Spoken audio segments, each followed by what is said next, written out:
Saudara, Kementerian Dalam Negeri berencana untuk menggelar retret gelombang kedua. Apa yang disasar dari retret gelombang kedua ini? Berikut laporannya.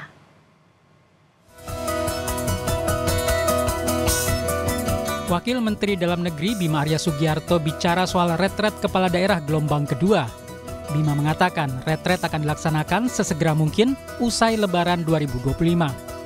Bima belum memastikan lokasi retret kepala daerah gelombang kedua tersebut. Namun ia menyebut retret bisa dilaksanakan di Magelang atau di tempat lain. Anggaran retret, sambung dia, masih berasal dari Kemendagri. Lokasinya bisa di Magelang atau bisa di tempat lain, ya ada opsi tempat-tempat lain. Tapi tentunya karena pesertanya tidak sebanyak angkatan pertama, maka konsepnya pun menyesuaikan. Tapi kita ingin tetap pembekalan itu sesegera mungkin, karena perlu teman-teman yang belum dapat pembekalan ini juga menyamakan frekuensi tentang program-program prioritas pemerintah. Tapi kalau ini kan PSU gimana tuh? Ya? Nanti ada tahap 3 lagi atau gimana? Oh iya, nanti ya, setelah PSU ada lagi. Ada lagi retret. Ada lagi, tapi kan itu di ujung karena waktunya belum pasti. Ya, kita tuntaskan dulu yang sudah pasti selesai. Apa? Oh ada, ya kan dari Kemendagri itu masih ada anggaran itu, ya. Sebelumnya retret gelombang pertama digelar di Akmil Magelang pada Februari lalu. Namun kepala daerah kader PDIP sempat menunda kehadirannya menyusul adanya instruksi dari Ketua Umum PDIP Megawati Soekarno Putri. Akhirnya kepala daerah dari PDIP termasuk Gubernur Jakarta Pramono Anung hadir, kecuali Gubernur Bali Iwayan Koster. Tim Liputan Kompas TV.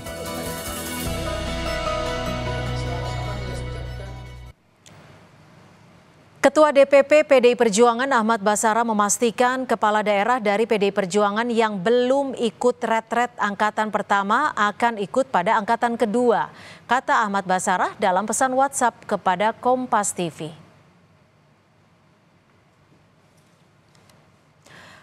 Pemerintah akan kembali menggelar retret untuk kepala daerah gelombang kedua setelah Lebaran kedua. Mengapa harus sampai 2 kali?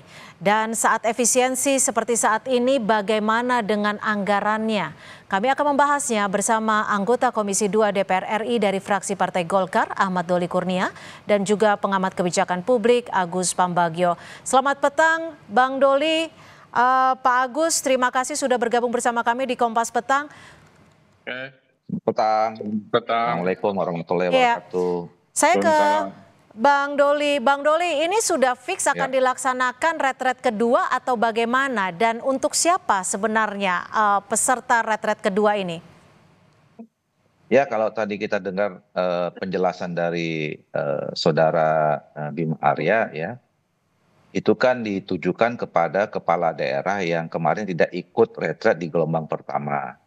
Nah, kalau kita lihat urgensinya sebetulnya, dan kita tanya kemarin ya kepada kepala daerah yang hadir pada retret pertama itu, saya kira pentingnya acara retret itu, ini kan sekarang perjalanan pemerintahan baik dari pusat sampai ke daerah kan hampir sama priorisasinya gitu.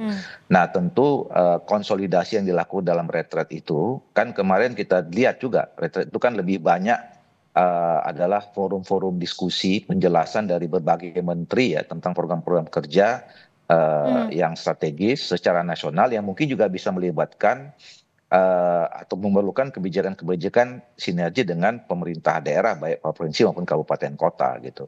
Nah, jadi yang saya tanya kemarin itu pertama bahwa mereka mendapatkan informasi yang sangat penting tentang apa program yang memang akan menjadi prioritas selama 5 tahun ke depan ini, yang juga nanti mereka bisa dilibatkan dan membutuhkan kebijakan di tingkat pemerintah daerah. Nah, yang kedua terjadi konsolidasi di sana antar kepala daerah yang mereka bisa sharing. Terutama misalnya sudah ada kepala daerah yang itu mungkin periode kedua ya. Nah, bagi teman-teman kepala daerah yang periode pertama, mereka juga bisa mendapatkan cerita-cerita pengalaman ya bagaimana menjalankan pemerintahan di daerah, apa kendala, apa masalah, dan kemudian bagaimana kiat dan caranya. Itu bisa didapatkan pada saat mereka ada sesi-sesi FGD, pada ada sesi sharing di antara kepala daerah gitu. Nah, jadi saya kira kalau memang ini ditujukan untuk kepala daerah yang memang belum ikut yang kemarin, apalagi yang memang kan kita sama-sama ketahui bahwa ada kepala daerah yang kemarin belum sempat bisa ikut karena masih ada proses sengketa, kemudian harus ada PSU dan segala macam itu. Nah, jadi kalau misalnya itu konteksnya, apalagi kemudian kalau anggarannya masih dikatakan masih ada gitu ya, saya kira bagus-bagus saja, kira-kira begitu. Saya ke Pak Agus, kalau Anda menilainya urgensi penyelenggaraan retret kedua ini seperti apa? Iya, kalau saya menyimak tadi dari pernyataan Wakil Menteri Dalam Negeri, ini ditujukan untuk yang belum ikut apapun alasannya.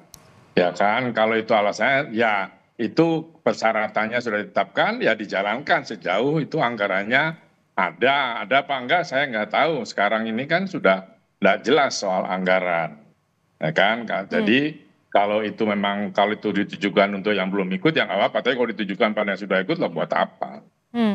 Jadi tidak begitu urgent artinya? Enggak, kalau yang belum ikut kan kayak orang ujian kuliah gitu, ini kan harus semua ikut katanya, ya sudah ikut. Kan urgensinya ya ini kan ujian politik kebijakan ya silahkan saja. Sejauh anggarannya tahu bahwa kita sekarang sedang defisit di kiri kanan dimanapun, ya itu menjadi concern harusnya. Tetapi karena yang ikut harus yang belum pernah loh nih, kalau diulang lah buat apa? Ya, Pak Agus, tapi kalau Anda melihat potensi manfaat konkret dari retret ini seperti apa? Karena kita tahu bahwa sisi penghematan anggaran, efisiensi ini kan terus ditekankan. Iya, tidak akan banyak pengaruhnya. Orang memahami saja prosedur, memahami tata kelola, tapi kalau tidak ada anggaran bagaimana menjalankannya? Itu kan yang terjadi. Jadi retret penyamaan visi, persepsi, oke saja. Kan kayak di perusahaan juga ada. Tapi sekarang efektif atau tidak? Ya kalau tidak ada anggarannya tidak efektif, ya sekedar mendengarkan lalu mau menjalankannya tidak bisa, kan begitu. Bang Doli, kalau dibilang anggarannya cukup, tapi apakah ini menjadi semangat bersama untuk menekankan efisiensi anggaran? Dan apakah sudah ada konfirmasi dari pihak-pihak yang memang kemarin belum ikut untuk datang pada retret kedua ini? Halo. Bang Doli? Ya, saya kurang. Ya, tadi putus-putus ya, tapi saya berusaha menangkap. Ya, jadi begini, dari awal kan memang ini ada semacam pro kontra ya pelaksanaan retret ini. Tetapi saya melihat sejauh memang anggarannya ada cukup ya, memang penting. Kenapa? Tadi saya pertama mengatakan bahwa ini memang adalah konsolidasi awal ya antara pemerintah pusat dengan pemerintah daerah. Ya, dan memang baru tahun ini pelaksanaan pilpres, pilkada, dan pileknya serentak dalam 1 tahun. Nah, jadi saya kira memang harus ada penyamaan persepsi, penyamaan visi, ya, yang harus disampaikan dari pemerintah pusat kepada pemerintah daerah. Nah, yang kedua, selama ini memang ada pengalaman, ya, saya menemukan itu beberapa kasus, ya. Misalnya ditetapkan ada program strategis nasional, ya, katakanlah pelabuhan, begitu, ya. Nah, itu tidak mungkin bisa terimplementasi dengan baik kalau tidak didukung oleh kebijakan pemerintah daerahnya. Misalnya harus ada support infrastruktur lain yang memang itu tanggung jawab dari pemerintah daerah, provinsi dan kabupaten kota. Nah, ini kadang-kadang sering lag gitu. Nah, mudah-mudahan kita berharap sebenarnya ya kalau dari awal dijelaskan ya apa itu yang disebut dengan program strategis nasional, apa saja manfaatnya buat daerah misalnya, apa saja yang bisa dirasakan manfaatnya buat rakyat Indonesia. Dan kemudian bisa menjadi pemahaman bersama antara pemerintah pusat dengan pemerintah daerah provinsi maupun kabupaten itu kan kota. Berkaitan dengan itu bagus. Ya, itu kan berkaitan dengan isi ataupun materi dalam retret. Tapi kalau dari Bang Doli sendiri, apakah sudah mendapatkan data kira-kira berapa sih yang akan ikut untuk gelombang kedua ini dan anggarannya bisa mencapai berapa?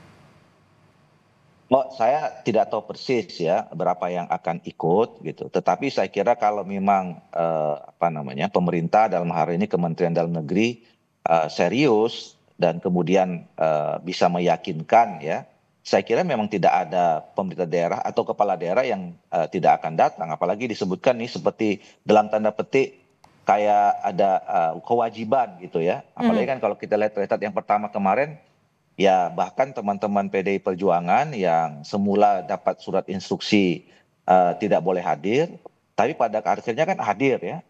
Hadir, dan kemudian saya tanya sama beberapa kepala daerah itu, ya mereka merasakan ya ada hal-hal positif yang mereka bisa dapatkan dalam pertemuan itu gitu. Pak Agus, bagaimana Anda melihat bahwa ada pandangan yang menyatakan retret yang diberikan kepada kepala daerah ini hanyalah seremonial saja? Ya, bisa jadi begitu. Sekali lagi begini, retret ini kan menjelaskan program 5 tahun, rencana-rencana strategis apa, tadi Bang Doli sudah sampaikan. Tapi kan at the end, itu menjalankannya bagaimana? Kan harus ada anggaran. Nah, ini yang menurut saya mungkin nanti Bang Doli bisa cek ke kawan-kawan daerah, apakah yang dibahas itu sudah bisa berjalan dengan baik. Tapi saya yakin belum. Jadi sekedar pemahaman saja sih bagus-bagus saja gitu ya, untuk bisa memberikan, apalagi bagi kepala daerah yang baru, supaya mereka tahu tata kelola pemerintahan, kayak tahu hal-hal lain yang do and don'ts-nya, apa-apa yang menjadi itu pasti juga akan ada list project dan sebagainya. Nah itu, jadi mereka belum bisa menjalankan masukan-masukan dalam retret itu di kenyataan sehari-hari, karena belum bisa berjalan pekerjaannya. Gitu. Tapi kalau memang seperti yang disebutkan oleh Wamendagri tadi secara sekilas bahwa hanya diperuntukkan oleh mereka yang tidak hadir dalam retret kedua, apakah memang harus menyelenggarakannya dalam bentuk retret? Karena kita tahu biayanya pasti tidak sedikit. Ya, tentu itu sudah dihitung oleh penyelenggara. Saya tidak tahu berapa biaya per orang. Kemudian ini ada yang tidak hadir, itu apakah dari biaya sisa. Kita kan hobi yang namanya korupsi itu. Nah itu tinggal bagaimana itunya, ya nanti dilihat saja. Saya terus terang tidak tahu dananya itu berapa, dari mana. Katanya Kemendagri, tapi kan banyak program-program yang memang dihentikan dananya sampai 50% dan akan direview April Mei ini. Ya kita lihat saja, tapi soal apapun namanya, pemahaman soal program, soal tata kelola dan sebagainya itu perlu disampaikan. Tapi itu kan bisa saja di aula auditoriumnya Kemendagri kan juga bisa, tidak usah harus ke Magelang. Jadi bisa dilakukan dalam skop yang lebih kecil gitu ya? Iya kan punya aula besar, ya kan orangnya pasti tidak banyak lagi, ngapain ke Magelang, mau piknik, kan enggak. Jadi maksud saya ya di Kemendagri aja, cukup di mereka selatan situ, mereka mana utara, lalu berikan, kan yang penting sampai pesannya. Itu adalah solusi alternatif yang setidaknya bisa dilakukan. Bang Doli, kalau dari DPR sendiri, khususnya Komisi 2, sudah melakukan evaluasi belum terkait dengan retret yang pertama, apakah memang sudah memberikan dampak yang positif bagi para kepala daerah? Formally belum ya, tentu nanti kita mungkin di dalam waktu dekat ada rapat kerja dengan Menteri Dalam Negeri. Saya kira itu juga nanti perlu untuk ditanyakan ya, apa hasil evaluasi dari retret yang pertama. Tapi secara informal saya kan juga monitor, misalnya saya kan juga punya daerah pemilihan yang punya kepala-kepala daerah.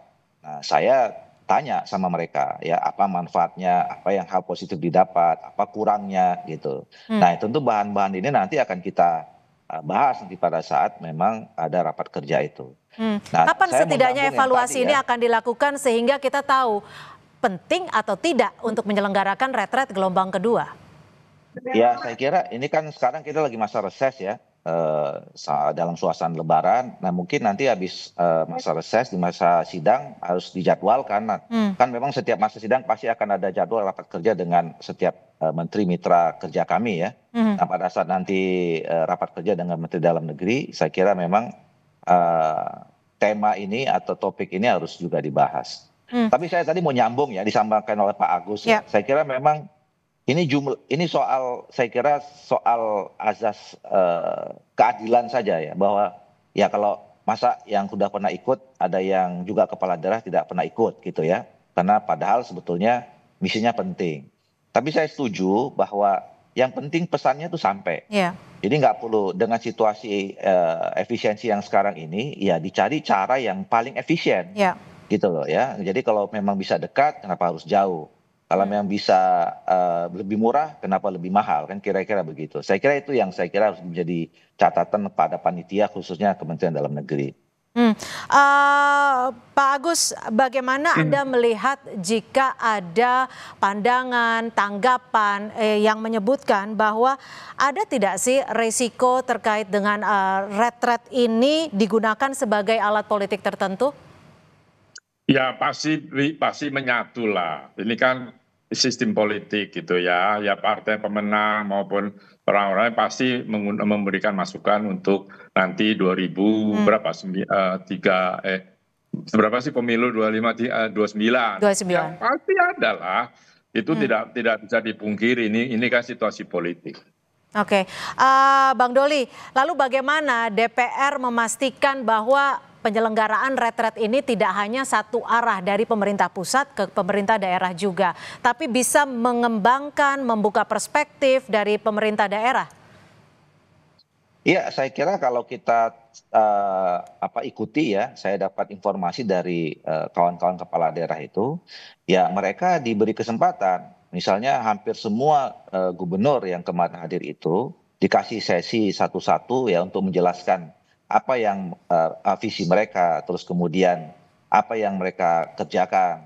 Kalau yang sudah 2 periode, apa yang sudah capaian yang sudah mereka sampaikan. Itu juga terjadi di dalam forum itu. Jadi artinya juga memang betul, mungkin sekilas kita melihat bahwa ini adalah penjelasan satu arah ya. Pemerintah pusat memberikan penjelasan visi, misi, program segala macam ya. Tetapi juga di dalam sesi-sesi diskusinya itu diberi kesempatan bahwa kepala daerah itu juga bisa melakukan. Bahkan mereka di setiap provinsi itu diberi kesempatan untuk kumpul gitu ya, antara gubernur dengan bupati dan wali kotanya gitu. Jadi sejauh ini menurut saya sih banyak hal positif yang bisa didapatkan dalam pertemuan ini. Kalau banyak hal positif, saya mau tahu dari Pak Agus, Anda melihatnya sudah efektif belum sih dari retret pertama hingga beberapa bulan ini kita lihat penyelenggaraan dari hasil retret itu sudah terasa nyata belum terhadap masyarakat? Lah 1 bulan kalau kita menilai sesuatu nggak bisa lah 1 bulan ya. Lagi ini tadi masih pada batas cakap-cakap, sharing ide, mendengarkan, tapi melaksanakannya pasti belum. Ya kan, nah, itu kan ada panjang itu cerita itu. Kalau mengevaluasi itu minimal harus 6 bulan lah. Kalau sebulan itu apa yang bisa lihat ya paling rapat-rapat, diskusi gitu saja batasannya. Baik, kita akan nantikan nanti seperti apa, apakah retret ini yang kedua akan memberikan dampak positif dan nyata bagi masyarakat. Terima kasih Pak Agus Pambagio, pengamat kebijakan publik, dan Bang Ahmad Doli Kurnia, anggota DPR Komisi 2 dari fraksi Partai Golkar. Selamat sore. Selamat sore.